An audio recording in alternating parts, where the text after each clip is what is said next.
In this video, we're going to show you how to install the hood lift support on your Jeep Grand Cherokee located under the hood. Now our hood is supported by one hood lift support, so you want to make sure that you have assistance to hold the hood up while you remove this here, otherwise the hood's going to bonk you in the head. Don't want that to happen. So go ahead and use a pry tool. Pocket screwdriver will be perfect, and pry out on this little clip right here.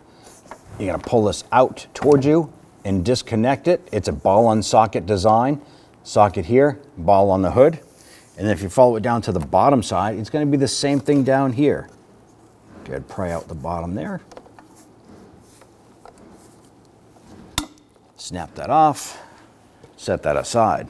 I'm going to go line up the bottom. Now this here has the clip already installed, and all you have to do is line it up, push it on. Go ahead, line up the other end here. You might have to rotate the piston just a little bit. Line that up. Snap it on. Once this is snapped into place, you're all set. When only the best will do, demand TRQ. The only company that lets you view before you do. TRQ is committed to offering the highest quality aftermarket auto parts that are engineered for peace of mind. Thanks for using and viewing with TRQ.